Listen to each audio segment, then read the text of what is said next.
So, gentlemen, Dr. Lew is here. Allow me to talk to you about an enlarged prostate. Now, most of you have been told that an enlarged prostate is as a result of a high amount of the male hormone testosterone. But most of you don't ask questions, and that's why we get caught up into this drama. So the reality is this: if we actually are thinking during a growth of a man, the moment when they have the highest testosterone levels is at puberty. So at this moment in time, their testosterone is skyrocketing. But if you ask yourself, why are these boys not getting into prostate enlargement and this difficulty in urination? Nobody gives you adequate answers. And then if you also ask yourself, why is it that chances of getting an enlarged prostate or even prostate cancer start going up as you grow older? And we all know as a man grows older, their testosterone level starts going down. And when your testosterone levels go down, your estrogen might look as though it's high. So you might look as though you have an estrogen dominance. So why is BPH not associated with an increased or a high levels of estrogen? That is where you start asking this question. So let me educate you a little bit about an enlarged prostate. Benign prostate hyperplasia is not a cancer. It's not a type of cancer. So it's just an enlarging prostate. Okay, when the prostate enlarges, then it exerts pressure on the urethra that basically moves along the prostate. So once it grows big, it exerts pressure to that urethra, and then the urethra starts to close up. Once you close it, then you'll have a problem with passing urine. So that's where they start getting this problem with urinary retention and difficulty in urination. Okay, so this enlarged prostate is what we need to know where it is coming from. Because take a look at drugs for BPH, the tamsulosin that you're given, the prazosin. These are drugs that actually relax the muscles of the prostate and also the muscles of the urethra so that it opens up, and therefore you have an easy way to pass your urine or the easy outflow of urine. But you see, that enlargement or that opening of the urethra is basically treating the symptom of BPH, because BPH is the one that presses and closes up this urethra. So this is a symptom. This is not the BPH. The BPH is in the prostate, is the enlarged prostate. So we need to get to the root cause of what is causing an enlarged prostate. So listen to me. A man has estrogen, but a man has higher amounts of testosterone. So there are two hormones that are indicated in an enlarged prostate. The same hormones are also indicated in prostate cancer. So if you listen keenly to this video and you start practicing day in and day out the things that I'm mentioning, you will see a very serious improvement, and therefore you'll save money for that surgery, you'll save money for those drugs, you'll save your system and your body from those side effects that come as a result of these drugs and the surgery, and also the pain and the trauma that you go through when you have an enlarged prostate. So two hormones. One is insulin, another one is estrogen.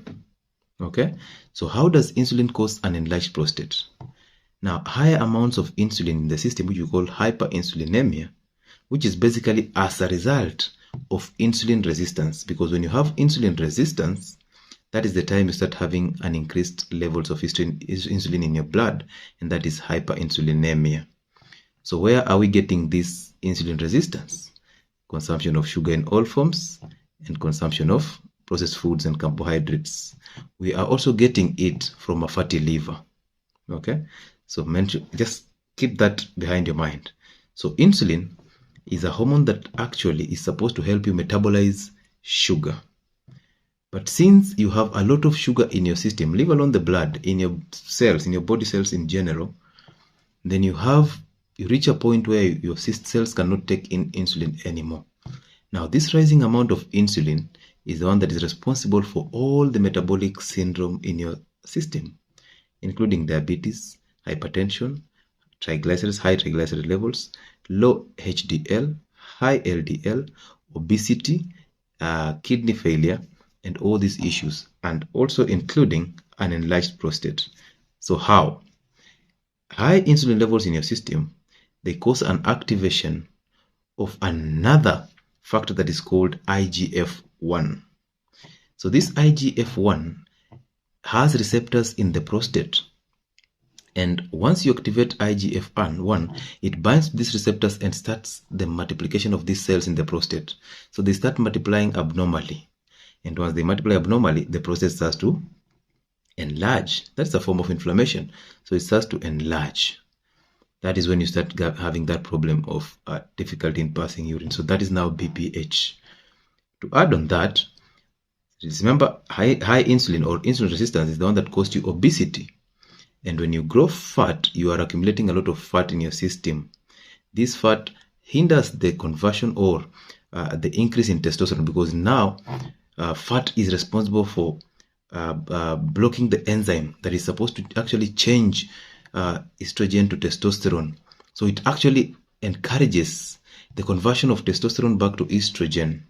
Now, fat, once you get that, now you have a lot of estrogen in your system, you continue being obese, and then as estrogen grows up, testosterone goes down.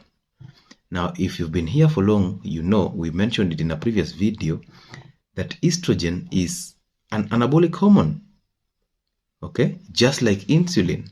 So it's an anabolic hormone, which means it builds up things. That's why women who have PCOS, those cysts that are enlarging cysts, women who have fibroids, women who have cancer, breast and cervical cancer, all these are as a result of estrogen dominance. So estrogen is fond of building things and tissues.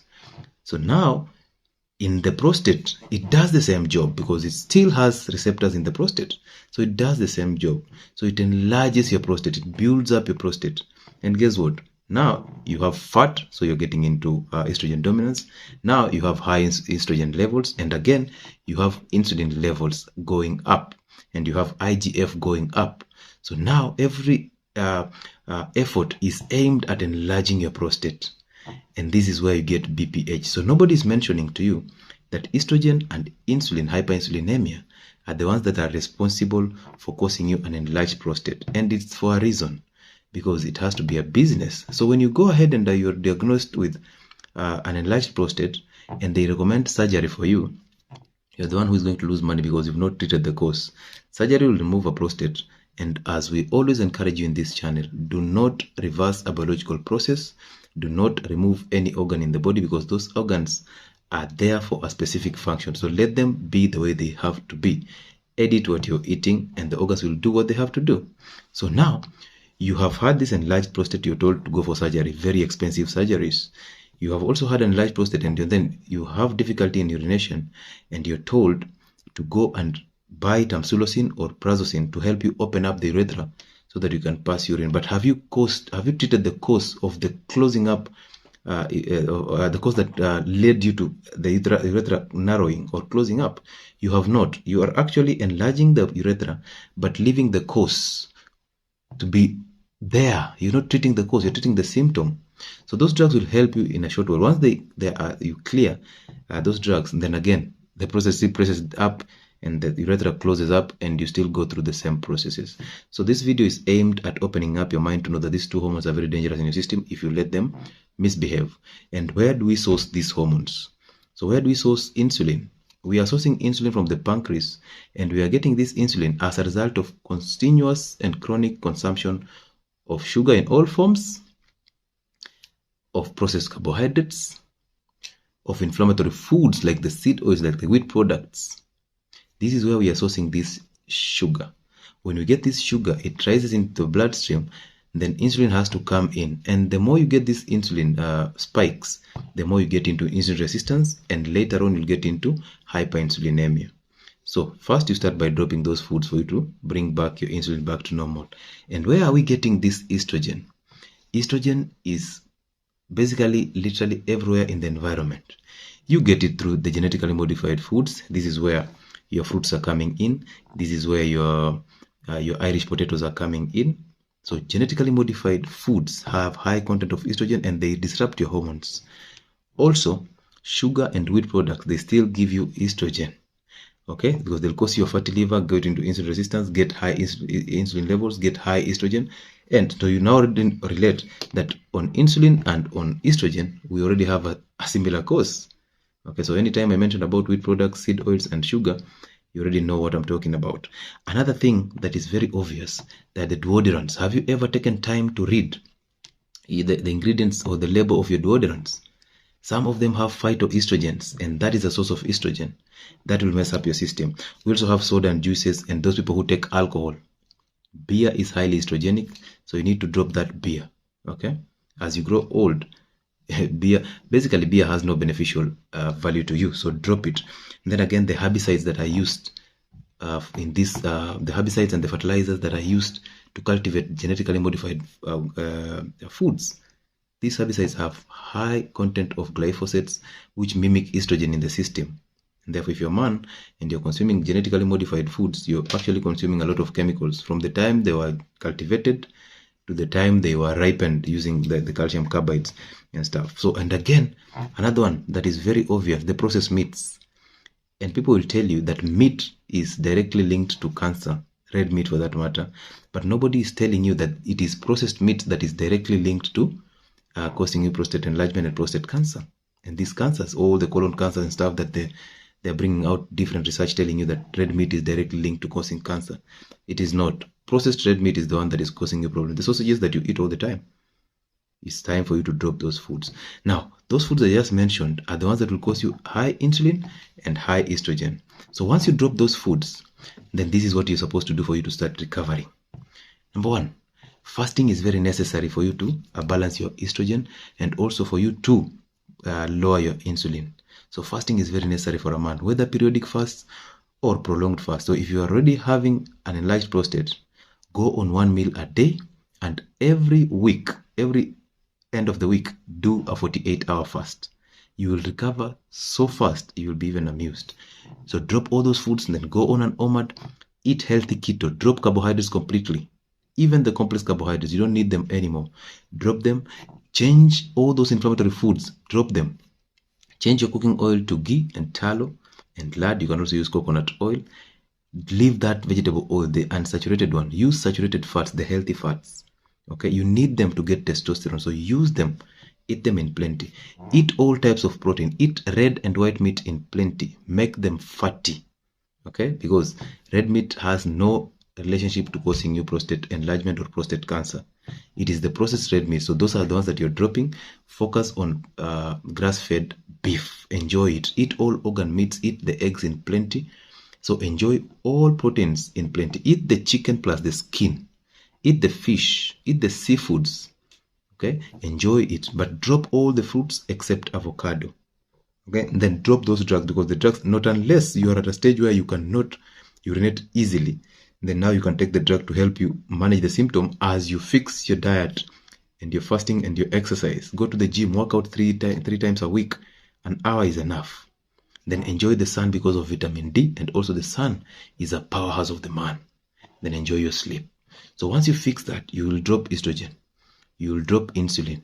You will fix your prostate. You will recover from these symptoms, and you will not need that surgery. So forward this video to those people, your relatives who have an enlarged prostate. If you're having the enlarged prostate and you get to watch this video, start practicing what I just mentioned right away. You will recover from this condition and you will lead a healthy life. Remember, testosterone is not the cause of an enlarged prostate. We need testosterone to boost a man's energy. It's a powerhouse for a man, and therefore you need testosterone. So it is not the crime. The crime is the estrogen and the insulin. Now you have the information. Use it